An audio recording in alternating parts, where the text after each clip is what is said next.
मनोज जरांगे पाटील यांनी सरकारला नवीन अल्टिमेटम दिलेला आहे आणि यावर बोलण्यासाठी आपल्यासोबत राष्ट्रीय ओबीसी महासंघाचे अध्यक्ष बबनराव तायवाडे सर जरांगेंनी आता नवीन अल्टिमेटम दिलेला आहे, कसं बघता तुम्ही या? हे बघा की जरांगे पाटील साहेबांनी आधी 24 तारखेचा अल्टिमेटम दिला होता आणि 24 तारखेला कुठल्याही परिस्थितीत मराठा समाजाला ओबीसीतून आरक्षण मिळणार म्हणजे मिळणार आणि घेऊ म्हणजे घेऊ अशा प्रकारची वक्तव्य ते करीत होते. परंतु राज्य सरकारचे 4 मंत्री जाऊन त्यांच्यासोबत त्यांची जी चर्चा झाली आणि त्या चर्चेतनं कदाचित त्यांचं समाधान झालेलं असावं आणि म्हणून हे जेव्हा त्यांच्या लक्षामध्ये आलं की त्यांच्या ज्या काही मागण्या होत्या, सुरुवातीला मराठा समाजाला सरसकट कुणब्यांचे प्रमाणपत्र देण्यात यावे, ते सरकार देऊ शकत नाही, कायद्याच्या अडचणी आहेत, संविधानाच्या अडचणी आहेत, हे त्यांच्या लक्षात आलं. त्यानंतर ज्या व्यक्तींच्या नोंदी सापडल्या त्यांना कुणबी प्रमाणपत्र देण्याकरता कुणाचाही विरोध नव्हता आणि त्याला कोणीही विरोध केला नाही, कारण ते न्यायालयाच्या प्रक्रियेमध्ये बसणार आहे, संविधानाच्या प्रक्रियेमध्ये बसणार आहे. आजही नियम असा आहे की आजोबा पंजोबा वडील यांच्या महसुली किंवा शैक्षणिक कागदपत्रावर कुणब्यांची नोंद असेल तर त्यांना कुणब्यांचं म्हणजेच पर्यायाने ओबीसीचं प्रमाणपत्र देण्यात येते आणि त्याला व्हॅलिडिटी पण मिळतं.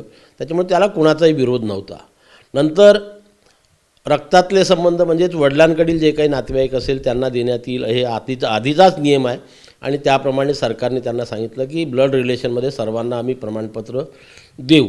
पण त्यांनी ती मागणी पुढे रेटली की सगळ्या सोयऱ्यांना आणि म्हणजेच पत्नीकडील नातेवाईकांनासुद्धा, जर पत्नी कुणबी असेल तर तिच्याकडील नातेवाईकांनासुद्धा तशा प्रकारचे प्रमाणपत्र म्हणजे तिच्या मुलाला, मुलीला आणि नवऱ्याला आणि इतरही कुटुंबातील सदस्यांना तशा प्रकारचे कुणब्यांचे प्रमाणपत्र देऊन त्यांना ओबीसीचं प्रमाणपत्र देण्यात यावे, ही जी मागणी त्यांनी सतत लावून धरली होती ती संविधानाच्या आणि न्यायालयाच्या कक्षेमध्ये बसत नाही असं स्पष्ट गिरीश महाजन साहेब यांच्या नेतृत्वामध्ये जे काही शिष्टमंडळ त्यांना भेटायला गेलो होतं, चर्चेला गेलो, त्यांनी सांगितलं आणि कदाचित नंतर त्यांच्याही लक्षात आलं असेल की ही जी आपली मागणी आहे ही संविधानाच्या कक्षेमध्ये बसत नाही आणि न्यायालयाच्या सुद्धा प्रक्रियेमध्ये बसत नाही आणि म्हणून त्यांनी तो पुनर्विचार केलेला असावा.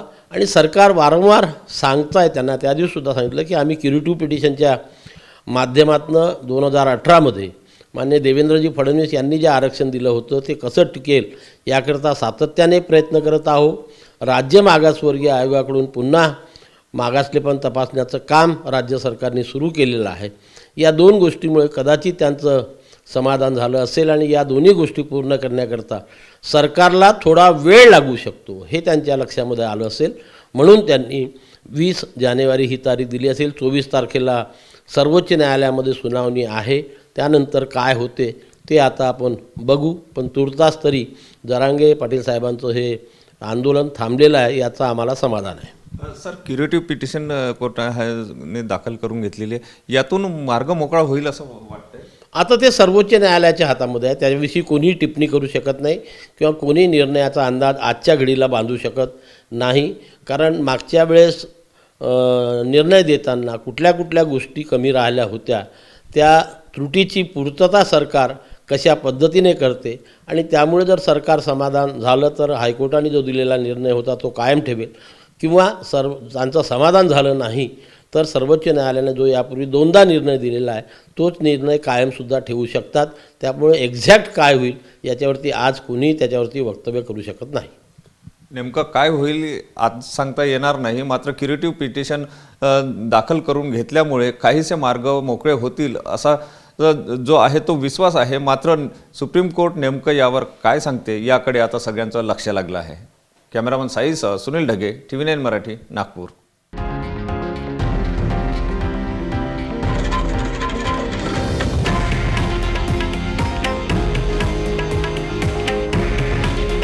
हे आहे देशातील नंबर 1 न्यूज नेटवर्क आणि आपण पाहत आहात TV9 मराठी. काळजी तुमची, हित महाराष्ट्राचं.